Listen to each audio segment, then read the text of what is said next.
이 그 조사 결과 중에 저는 이제 좀 특이하게 봤던 게 이 보수 연대가 된다면 어느 지역에서 앞서는지 봤더니 TK밖에 없었습니다. TK밖에요? 예, TK에서 37.5 대 35.9로 근소하게 팽팽했는데요.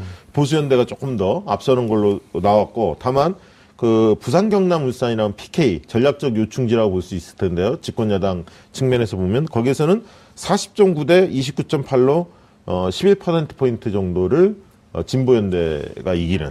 그러니까 지방선거로 좀 갔으면 좋겠는데 최대의 관전 지역을 어디로 보세요? 실제로 아까 이제 우리 정 의원님 여러 가지 몇 가지 것들 말씀을 하셨지만은 지금 현재 그 경기도, 인천, 그다음에 제주도, 뭐 또 영남 호남을 빼고 나서도 이게 지금 자유한국당이 지금 그 과거에 새누리당이 그 이겼던 지역들이거든요. 광역 단체장 갖고 그렇습니다. 그렇습니다. 그래서 거기에 뭐 그래서 선거 연대를 해서 같이 붙은다 그래도 뭐 민주당으로서는 그게 크게 뭐 위협적일까 현재 상태에서 이렇게 보여지고 또 경기도나 인천시 같은 경우를 민주당이 그 승리를 한다면은 그 선거는 분명히 민주당이 이긴 선거로 이렇게 봐야 안 되겠습니까? 저는 개인적으로 문제는 부산과 경남 지역, 울산, 불경이 제가 제일 궁금한 게 바로 거기에요. PK 지역이에요. 거기에요. 거기가 지금 팽팽하거든요. 그리고 어떻게 보면 현재로서는 저 여당한테 유리해요. 제가 봐도. 그러니까 이제 PK 지역마저 여당한테 넘어가면은 자유한국당은 진짜 정말 이제 저는 그걸 바래요. 그래서 완전히 무너져가지고. 그러니까. TK만 남아가지고 TK는 빼버리고 새로 시작하자 나는 그런 생각인데. 네. 정두원 전 의원의 개인 생각임을 진행자로서 강조합니다. 항상 개인 생각입니다. 불경이 이제 이기면 보너스고. 저도 본전이고 민주당 입장에서는. 그러나 또 어떻게 해서든지 지금 거기를 좀 탈환해서 옛날 3당 합당 이전에 우리 국민적 그 정치 지형으로 만드는 복원시키는 게 지금 뭐 문재인 대통령께서도 뭐 내심 그렇게 바라실 거고 그다음에 이제 우리 민주당의 가장 큰 관심사고 바람 아니겠습니까? 근데 지금 그 부산 경남 지역에서 그 부산시만 하더라도 홍준표 대표하고 서병수 현 부산시장하고 사이가 그렇게 안 좋아요? 원래 안 좋은데 또 대안이 없으니까 서병수가 뭐 유리하면 계속 밀겠다 또 이렇게 말이 바뀌었더라고요. 뭐 장제국 총장인가? 뭐 그 영입한다는데 본인이 고사한다고 이미 SNS를 통해서 밝혔다고 그러고. 그러니까 부산도 지금 별로 후보가 마땅한 후보가 없는 거예요. 만약에 부산 경남에서 민주당이 승리를 한다면 그냥 지방선거의 성패가 중요한 게 아니라 중기적으로 정치장 자체가 엄청나게 또 바뀌는 거 아닙니까? 그렇죠. 무슨 운동장이 이제 완전히 기울어져 버리는 그렇죠. 거죠. 운동장을 다시 그러니까 만드는 것이 되는 거예요. 기울어지는 게 아니고 저는 그게 한국 정치에 지역을 근거로 지역을 볼모로 한 이 지역 정치가 이제 드디어 무너지고 말 그대로 진보와 보수의 정치로 복원되는 거다. 아까 말씀드렸듯이 YS 김영삼 대통령이 그 3당 합당 통해서 사실 그냥 이게 이제 완전 기울어진 운동장으로 만들었던 거 아니겠습니까? 다시 한국 정치를 복원하는 거다. 사실은 알겠습니다. 부산이 야당 도시였거든요. 지금으로 보면 야당이라는 거는 결국 지금 뭐 자유한국당이 아니고 진보적 색채를 띠고 진보 정치를 해왔던 데 아니겠습니까? 서울시 얘기를 좀 해야 될 것 같은데 정도원 의원님.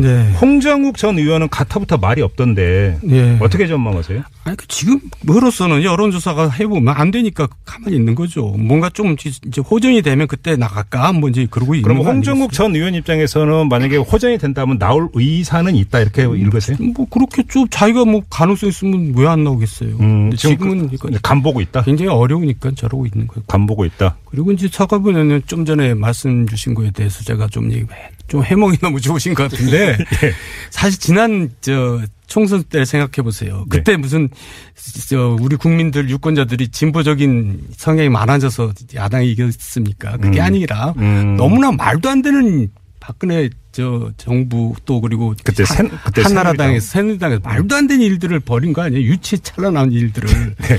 그래서 그 선거가 진 거지 무슨 보수 그런 거 아니에요. 그러니까 지금 그 여파가 여진이 아직까지 가고 있기 때문에 지금 이제 그러고 있는 거지. 네. 그래서 국민들은 지금 여론조사를 해보면 35% 이상은 무응답층이에요. 그러니까 보수층에서는 아직 자유한국당에다가 지지를 못 던지지만 그렇다고 해서 진보로 바꾼 건 아니에요. 정도원 전 의원님의 지금 지적은 민주당은 지금 부자 몸조심을 해야 된다. 지금 그렇게 하면 안 되죠. 뭐 그게 이제 그렇게 규정을 하고 또 그렇게 안 되게 하는 게 지금 이제 자유한국당 입장이겠지만은 네. 민주당의 바람과 또 노력은 그 비전은 이 망국적인 지역 정치에서 벗어나서 말 그대로 지역 통합의 정치로 가야 되는데 그 교두보가 결국 이번 부산 선거 이번 부울경 네. 이 지방 이 선거가 그 교두보다 더 물꼬다 이렇게 생각을 그러면 호남에서도 이제 좀 다른 변화가 일어나. 호남에서는 이미 봤잖아요. 이번에도 그렇고 지난번에도 그렇고 늘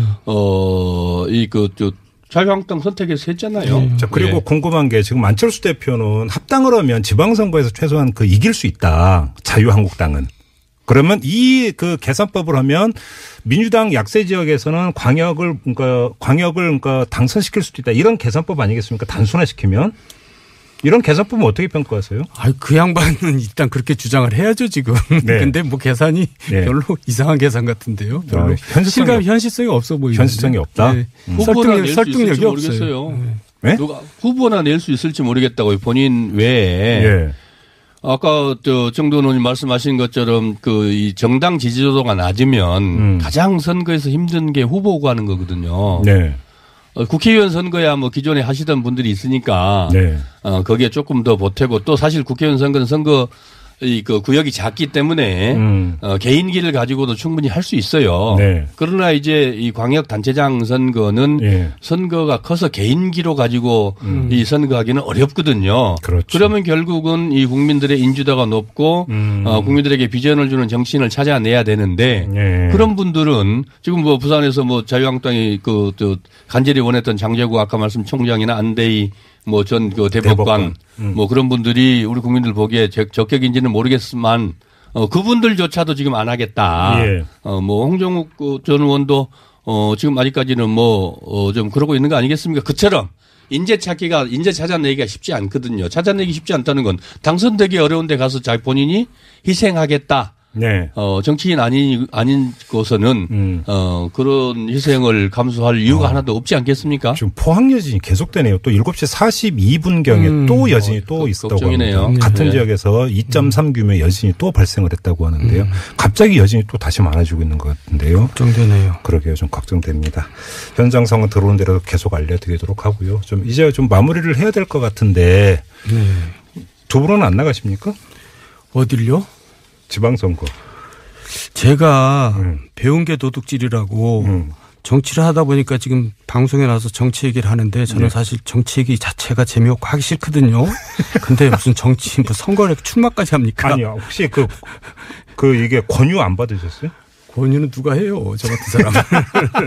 사고반 전 의원님. 저는 뭐 오랜만에 순천의 지역위원장을 제가 더불어민주당의 지역위원장을 맡았습니다. 민주당도 이제 언제가 당무감사하죠. 지금 자유한국당 날리는 거죠. 저는 이번에 맡았어요. 이번에 당무감사 끝나고 당분간은 안 새로 이제 맡게 됐습니다. 그래서 우선은 그 지역을 좀 추스려서 선거 잘 치러내는 게 중요할 것 같아요. 아무튼 지방선거를 앞둔 이후 반년의 기간이 바로 이제 정당 지지율을 올리는 게 지방선거에서 이기기 위한 첫 출발이다 보니까 여야 관계가 상당한 대치 국면으로 갈 가능성이 높다. 그렇죠. 이렇게 봐야 되는 거겠죠. 네, 서로 발목 잡기 후에 또 첫 선거 아닙니까? 그러니까요. 이 두산 일가족이 지금 좀 특이하게 봤던 게 이 보수 연대가 된다면 어느 지역에서 앞서는지 봤더니 TK밖에 없었습니다. TK밖에요? 예, TK에서 37.5대 35.9로 근소하게 팽팽했는데요. 보수연대가 조금 더 앞서는 걸로 나왔고, 다만 부산 경남 울산이라는 PK 전략적 요충지라고 볼 수 있을 텐데요. 집권여당 측면에서 보면 거기에서는 40.9대 29.8로 11%포인트 정도를 진보연대가 이기는, 그러니까 민주당하고 정의당 연대 쪽이 앞서는. 그래서 향후 지방선거의 수도권은 대략 지금의 구도가 계속 간다면 민주당이 상당히 우세할 것으로 전망이 되는데 영남권 중에서 정말 이제 PK가 관심거리 중에 하나였는데 PK가 만약에 인물 요인이 엇비슷하다면 이런 어떤 정당 요인이 결국 중요하게 작동한다면 민주당으로서는 상당히 해볼 만한 지역으로 좀 보여집니다. 근데 이제 사실 이게 이제 과연 가능성이 있느냐라는 지적이 많은 것 같아요. 왜냐하면 국민의당 지금 통합을 하면서도 절대 자유한국당과의 어떤 통합이라든가 연대는 없다라고 이렇게 이야기를 하면서 통합을 이야기를 하고 있기 때문에 과연 이제 통합이나 연대가 이루어진 다음에 내년 선거에서 자유한국당과 선거에 이기기 위해서 그게 가능할 것이냐. 이 부분이 시너지를 내려면 보수연대가 시너지를 내려면 문재인 대통령에 대한 비판 여론이 상당히 올라와줘야 합니다. 이게 적어도 긍정평가 뭐 50% 정도로 떨어진다는 거예요. 그래서 흔히 얘기하는 문재인 대통령의 독주를 막기 위해서 견제하기 위해서 이런 어떤 논리가 유권자의 마음을 어느 정도 흔들어야만이 약간 이질적인 자유한국당과 통합정당이 연대하는 것을 허용을 할 텐데 관대하게 바라볼 텐데 그렇지 않을 경우에는 약간 지지하는 성향이 좀 다르기 때문에 화학적 결합을 이루어내기 어려울 수 있습니다. 그래서 대표님 이 부분에 대한 조사도 하신 거죠? 6월 13일 지방선거에 대한 국민들의 인식을 어떻게 보느냐 이거에 대한 여론조사 결과는 어떻게 나왔나요?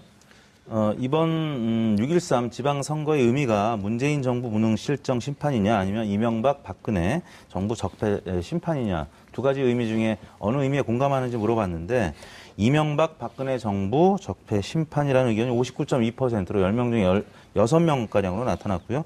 문재인 정부 무능 실정 심판이 27.5%로 나타났습니다. 문재인 정부의 중간평가적인 성격으로 규정하는 자유한국당이나 바른정당 혹은 국민의당 지지율을 합친 수치가 뭐 대략 20% 지금 중반인데 비슷한 수치가 나타났고요. 여전히 이제 이명박 박근혜 정부 적폐 심판이라는 의견이 실제 민주당이나 정의당 지지율 합친 것보다 높게 나타난 거는 지금 뭐 계속 박근혜 전 대통령 또 박근혜 정부 때 국정농단 한 분들을 대상으로 지금 재판이 이루어지고 있고 또 이명박 정부 때 댓글 사건 또 혹은 다스의 주인공이 누구냐, 주인이 누구냐 이 보도가 계속 이어지고 있기 때문에 국민들 입장에서는 여전히 적폐청산 과정이라고 보고 적폐청산이 이루어지지 않았다고 이제 보는 거죠. 이제 그런 차원의 의견이 굉장히 생각보다는 더 높게 나타난 것 같아서 이 의미로만 본다면 내년 지방선거는 여전히 민주당에게 굉장히 유리한 판에서 이루어질 가능성이 있다라고 봐야 될 것 같습니다. 네. 이게 이제 지역별로도 보니까 TK, PK 다 공이 정부 이명박 과거 박근혜 정부 적폐청산에 대한 심판 이 성격을 더 선호하는 여론이 한 48로 높게 나왔습니다. TK, PK에서도 높게 나왔네요. 네, 그렇습니다. 문재인 정부에 대한 심판보다는 한 10%포인트에서 약 한 20%포인트 대구 경북은 한 10%포인트, PK 쪽은 한 20%포인트 정도 높은 것으로 조사됐고, 재밌는 건 이 50대 표심이 항상 중요한데, 이 50대에서도 50.5대 35.1로 거의 한 15%포인트를, 과거, 정부에 대한 심판, 적폐청산, 이 부분에 대한 손을 들어주고 있다는 거죠. 최근에 이제, 이명박 대통령의 다스, 실소유주 논란들이, 이어졌고, 검찰에 지금 수사를 진행을 하고 있지 않습니까? 그래서 이게 1, 2월 달을 굉장히 뜨겁게 다룰 가능성이 있습니다. 그리고 이것이 설 명절까지 이어질 가능성도 있기 때문에 설 명절이 지나면 이제 평창올림픽으로 치닫습니다. 그럼 이제 바로 이제 3월로 넘어갑니다. 그러니까 3월이면 각 당이 이제 경선이 막 시작되는 3, 4월에 경선이 이루어지니까 그래서 선거 중반전으로 들어가는데 어쨌든 그때까지 이 적폐청산에 대한 드라이브가 걸리지 않을까 그렇게 보니까요. 그런 측면에서는 뭐 특별한 굉장히 이제 북한의 변수 뭐 이런 변수들은 늘 생길 수 있으니까요. 북핵 변수라든가 다른 외교 변수가 돌출되지 않는 한 상당 기간 대통령 지지도가 유지될 것으로 보이기 때문에 이번 지방선거에서 야권은 굉장히 긴장을 해야 하고 뾰족한 어떤 뭔가를 반전을 일으킬 만한 묘안을 좀 차지하는 시기 아닌가. 그러려면 결국은 인물 요인이 굉장히 압도를 해야 합니다. 사실. 그런데 최근 들어서 홍준표 대표가 거론했던 분들 중에서 안대희, 장제국 총장 뭐 등등이 다 출마를 고사하고 있죠. 왜냐하면 당선 가능성이 없거든요. 쉽지 않거든요. 과거같이. 그래서 상당히 어려운 선거가 되지 않을까 야권으로서 그렇게 보여집니다. 생각임을 진행자로서 강조합니다. 항상 개인 생각입니다. 물경을 부울경이 이제 이기면 보너스고, 저도 본전이고, 민주당 입장에서는. 근데. 그러나 또 어떻게 해서든지 지금 거기를 좀, 탈환해서 옛날 3당 합당 이전에 우리 국민적 그 정치 지형으로 만드는, 복원시키는 게, 지금 뭐 문재인 대통령께서도 뭐 내심 그렇게 바라실 거고, 그 다음에 이제 우리 또 민주당의 가장 큰 관심사고 바람 아니겠습니까? 근데 지금 그 부산 경남 지역에서 그 부산시만 하더라도 홍준표 대표하고 서병수 현 부산시장하고 사이가 그렇게 안 좋아요? 원래 안 좋은데 예. 또 대안이 없으니까 예. 서병수가 뭐 유리하면 계속 밀겠다 또 이렇게 말이 바뀌었더라고요. 뭐 장제국 총장인가? 예. 뭐 그 영입한다는데 본인이 고사한다고 이미 SNS를 통해서 밝혔다고 그러고. 예. 그러니까 부산도 지금 별로 후보가 별로 마땅한 후보가 없는 거예요. 이 그 조사 결과 중에 저는 이제 좀 특이하게 봤던 게 이 보수 연대가 된다면 어느 지역에서 앞서는지 봤더니 TK밖에 없었습니다. TK밖에. 예, TK에서 37.5대 35.9로 근소하게 팽팽했는데요. 보수 연대가 조금 더 앞서는 걸로 나왔고, 다만 그 부산 경남 울산이라는 PK 전략적 요충지라고 볼 수 있을 텐데요. 집권 여당 측면에서 보면 거기에서는 40.9대 29.8로 11%포인트 정도를 진보연대가 이기는. 그러니까 지방선거로 좀 갔으면 좋겠는데 최대의 관전 지역을 어디로 보세요? 실제로 아까 이제 우리 정 의원님 여러 가지 몇 가지 것들 말씀을 하셨지만은 지금 현재 그 경기도, 인천, 그다음에 제주도, 뭐 또 영남 호남을 빼고 나서도 이게 지금 자유한국당이 지금 그 과거에 새누리당이 이겼던 지역들이거든요. 광역 단체장 갖고 그렇습니다. 있는. 그렇습니다. 그래서 거기에 그래서 선거 연대를 해서 같이 붙은다 그래도 뭐 민주당으로서는 그게 크게 뭐 위협적일까 현재 상태에서 이렇게 보여지고 또 경기도나 인천시 같은 경우를 민주당이 승리를 한다면은 그 선거는 분명히 민주당이 이긴 선거로 이렇게 봐야 안 되겠습니까? 저는 개인적으로 문제는 부산과 경남 지역, 울산, 부울경이 제가 제일 궁금한 게 바로 거기에 PK 지역이에요. 거기에요. 거기가 지금 팽팽하거든요. 그리고 어떻게 보면 현재로서는 여당한테 유리해요. 제가 봐도. 그러니까 이제 PK 지역마저 여당한테 넘어가면은 자유한국당은 진짜 정말 이제 저는 그걸 바래요. 그래서 완전히 무너져가지고. 그러니까. TK만 남아가지고 TK는 빼버리고 새로 시작하자 나는 그런 생각인데. 네, 정두원 전 의원의 개인 생각인데 정두원 의원님. 홍정욱 전 의원은 가타부터 말이 없던데 어떻게 전망하세요? 아니 지금으로서는 여론조사가 해보면 안 되니까 가만히 있는 거죠. 뭔가 좀 이제 호전이 되면 그때 나갈까 뭐 이제 그러고 있는 거예요. 그럼 홍정욱 전 의원 입장에서는 만약에 호전이 된다면 나올 의사는 있다 이렇게 읽으세요? 뭐 그렇겠죠. 자기가 뭐 가능성 있으면 왜 안 나오겠어요. 지금은 간 보고 있다. 굉장히 어려우니까 저러고 있는 거예요. 간 보고 있다. 그리고 이제 서가분 의원은 좀 전에 말씀 주신 거에 대해서 제가 좀 해몽이 너무 좋으신 것 같은데 사실 지난 총선 때 생각해 보세요. 그때 무슨 우리 국민들 유권자들이 진보적인 성향이 많아져서 야당이 이겼습니까? 그게 아니라 너무나 말도 안 되는 박근혜 정부 또 그리고 그때 한나라당에서 새누리당에서 말도 안 되는 일들을 벌인 거 아니에요? 유치찬란한 일들을. 그래서 그 선거가 진 거지 무슨 보수 그런 거 아니에요. 그러니까 지금 그 여진이 아직까지 가고 있기 때문에 지금 이제 그러고 있는 거지. 무슨 만약에 부산 경남에서 민주당이 승리를 한다면 그냥 지방선거의 성패가 중요한 게 아니라 중기적으로 정치장 자체가 엄청나게 또 바뀌는 거 아닙니까? 그렇죠. 무슨 운동장이 이제 완전히 기울어져 버리는 그렇죠. 거죠. 운동장을 다시 만드는 것이 되는 거예요. 기울어지는 게 아니고 저는 그게 한국 정치에 지역을 근거로 지역을 볼모로 한 이 지역 정치가 이제 드디어 무너지고 말 그대로 진보와 보수의 정치로 복원되는 거다. 아까 말씀드렸듯이 YS 김영삼 대통령이 3당 합당 통해서 사실 그냥 이게 이제 완전 기울어진 운동장으로 만들었던 거 아니겠습니까? 다시 한국 정치를 이 복원하는 거다. 사실은 알겠습니다. 부산이 야당 도시였거든요. 네. 지금으로 보면 야당이라는 거는 결국 지금 뭐 자유한국당이 아니고 진보적 색채를 띠고 진보 정치를 해왔던 데 것 아니겠습니까? 서울시 얘기를 좀 해야 될